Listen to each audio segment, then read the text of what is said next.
जहाँ पनि निदाइदिन सक्ने यो चाहिँ मेरो हिडन ट्यालेन्ट हो के साथीहरू हैन। एउटा अवार्ड त म पनि डिजर्भ गर्छु होला। So hi everyone, welcome to a day in my life. आज चाहिँ म जाँदैछु न्यानोप्लास्टिया गर्नलाई, किनभने मैले 6 महिनामा मेरो कपालमा न्यानोप्लास्टिया गरिराखेको हुन्छु। चाडबाड आउँदैछ, अब कपालको पनि यसो स्याहार सुसार त गर्नु पर्यो। त्यही भएर म चाहिँ हस्याङ फस्याङ गर्दै पुगे रोज पार्लर। एकैछिन रेस्ट गरेर मैले चाहिँ मेरो काम सुरु गर्न थालिहालेँ, किनभने यो कपाल नेल भनेको त यति धेरै टाइम लाग्छ हैन। त्यही भएर मैले ढिलो नगरिकन चाहिँ क्रिम लगाएर कपाल तान्न उहाँहरूले सुरु गर्नुभयो। अनि यो चाहिँ मेरो कपाललाई म्यारिनेट गरेको है त। अब यो 1-1.5 घण्टा त राख्नु पर्यो। त्यो राखुन्जेलमा चाहिँ मैले मेरो नेलको काम पनि सुरु गरिहालेँ। त्यसपछि मैले चाहिँ कपाल तान्दै नेल बनाउँदै गर्दा चाहिँ 4 बजिसकेको थियो हैन। अनि मलाई यस्तो निद्रा लाग्यो कि मैले अगाडिको कपाल छोडेर म चाहिँ त्यहाँ लिटरली 1 घण्टा जति सुतेँ होला। अनि लगभग मेरो नेलको काम भइसकेपछि चाहिँ अगाडिको मेरो कपाल तान्न बाँकी थियो। अनि मैले बहिनीहरूलाई चाहिँ तान्न लगाएँ।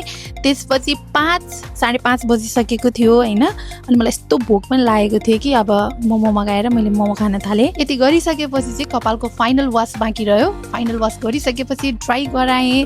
अब के भने साथीहरू, तिज आउँदैछ हैन, चाडबाड नजिकिँदैछ। यदि हजुरहरूलाई कुनै पनि सर्भिस, हेयरको, नेलको, ल्यासेस हैन, मेनिक्योर पेडिक्योर कुनै पनि सर्भिस लिनको लागि चाहिँ हजुरहरूले रोज पार्लरलाई सम्झिन सक्नुहुन्छ। ल अब मेरो फाइनल लुक चाहिँ यस्तो आएको छ नेल्सको हैन। अनि हेयरको यति राम्रो सर्भिस दिनुहुन्छ उहाँहरूले। सो म चाहिँ जहिले पनि रोज पार्लरलाई नै चुज गर्छु हैन। सो हजुरहरूले पनि कुनै पनि सर्भिस लिन चाहनुहुन्छ भने चाहिँ रोज पार्लरलाई सम्झिन सक्नुहुन्छ।